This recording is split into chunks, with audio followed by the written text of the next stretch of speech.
అసెంబ్లీలో screen power point presentation ఏర్పాటు, శాఖలపై శ్వేతపత్రాలతో presentation, గత సర్కార్ చేసిన అప్పులు నష్టాల వెల్లడి, తమ ప్రభుత్వం ఎలా ముందుకెళ్లనుందో స్పష్టత ఇవ్వనున్న సీఎం రేవంత్ రెడ్డి, బీఆర్ఎస్ విమర్శను తిప్పుకొట్టేందుకే శ్వేతపత్రాలు రూపకల్పన. నిన్న ఆఖరికి మనం గుంపు మేస్త్రి ఎంత గొప్పోడు అయిపోయానంటే, ఎన్ఆర్ఐ అంటే ఏంటంటే నాన్ రిలబుల్ ఏదో అన్నాడు, నాన్ రిలబుల్ ఇండియన్ అట. నాన్ రెసిడెన్సీ ఇండియన్ పోయి నాన్ రిలబుల్ ఇండియన్ కాడికి వచ్చింది. మరి గుంపు మేస్త్రులకు అధికారం అప్పచెప్తే గట్లనే ఉంటుంది. ఎన్ఆర్ఐ అంటే పోరన్ని అడిగితే కూడా చెప్తాడు నాన్ రెసిడెన్సీ ఇండియన్ అని చెప్తాడు. ముఖ్యమంత్రి స్థాయి దాకా పోయి 100 సార్లు 1000 సార్లు విమానాలు ఎక్కి అమెరికాలు అన్ని దేశాలు తిరిగి వచ్చిండు. నాన్ రిలబుల్ ఇండియన్ అంటే మరి రిలబుల్ అంటే ఏంటిదో అర్థం కాలేదు వాళ్ళకి. పెద్ద వైరల్ అయిపోయింది రేవంత్ రెడ్డి అన్న మాట. ముఖ్యమంత్రి స్థాయిలో ఉన్నోనికి ఎన్ఆర్ఐ అంటే తెలియదా అనే. నిజంగా పెద్ద పెద్ద మాటలు అంటే వేరు. తక్కువ చట్టం గురించి చెప్పమంటే చదివి చెప్పవలసి వస్తుంది. ఎన్ఆర్ఐ రోజు వాడు ఎన్ఆర్ఐ రా అంటాడు. నాన్ రెసిడెన్సీ ఇండియన్ అనేది కూడా తెలియకపోతే ముఖ్యమంత్రి గారు ఇక మీరు గుంపు మేస్త్రి కిందకి అక్కడికి వచ్చినట్టు. మీరు గుంపు మేస్త్రి నువ్వు లేదు. అయితే ఈ గుంపు మేస్త్రిలో ఇప్పుడు ఎన్ఆర్ఐ గురించి చెప్పేటోడు దొరకలే. లప్పం పెట్టేటోడు దొరకబట్టిండు, సిమెంట్ పూసేటోడు దొరకబట్టిండు, కానీ ఎన్ఆర్ఐ స్పెల్లింగ్ చెప్పేటోడు దొరకబట్టలేకపోయాడు. దానివల్ల గుంపు మేస్త్రి గారికి చాలా ఇబ్బంది అయింది.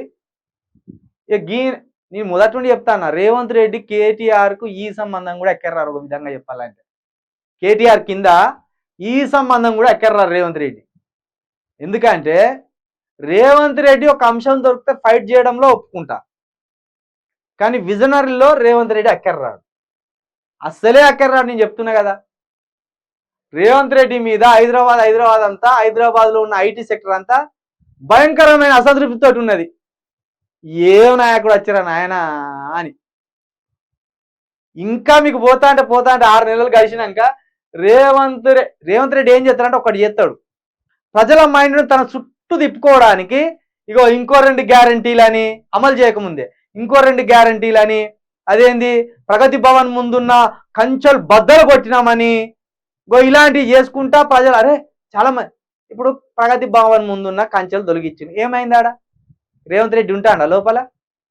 కంచెలు తొలగించి బట్టి విక్రమార్కను కూర్చోబెట్టి నా పోయి గచ్చిపోయిలా వాడే. మరి ఆడ కంచెలు ఉంటేంది, పుల్లులం పెడితేంది, సింహాలం పెడితేంది.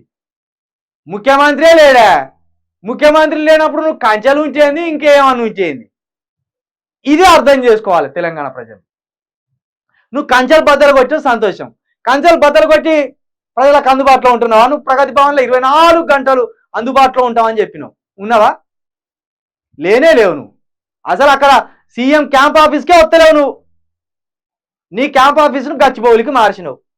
ఇన్ని కథలు వాడుకుంటా ప్రజలను మబ్బబెట్టాలని చూస్తాను. ఇగో ఇలాంటివి చేస్తాడు. కానీ నాలెడ్జ్లో పోలిస్తే రేవంత్ రెడ్డి కేటీఆర్కు దేంట్లో సరిదూగాడు.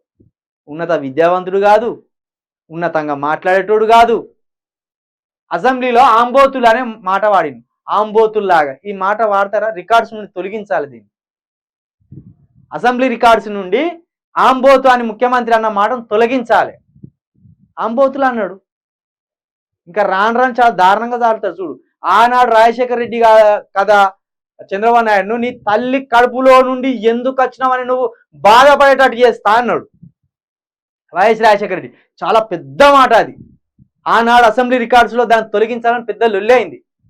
గంత మాట అంటారు ఎవడన్నా? సేమ్ రేవంత్ రెడ్డి కూడా రానున్న రోజులలో అలాంటి పౌరుష పదజాలం, అలాంటి అసభ్య పదజాలాన్ని వాడబోతున్నాడు. మీరు గుర్తుంచుకోండి. ఇది చూసేటోళ్లకు భలే ఆడుకుంటా, అసలు పద్ధతే కాదు. అసెంబ్లీలో చాలా అద్భుతంగా మాట్లాడాలి. బట్టి విక్రమార్క మాట్లాడతాడు, సూపర్ మాట్లాడతాడు, చాలా బాగా నచ్చుతుంది. కేసీఆర్ కూడా చాలా బాగా మాట్లాడతాడు. ఒక్కనాడు కూడా అందులో ప్రజాస్వామ్యానికి విరుద్ధంగా, పార్లమెంటరీ భాషకు విరుద్ధంగా ఒక్క వర్డ్ వాడాలి. ఈ బట్టి విక్రమార్క కూడా అద్భుతంగా మాట్లాడతాడు.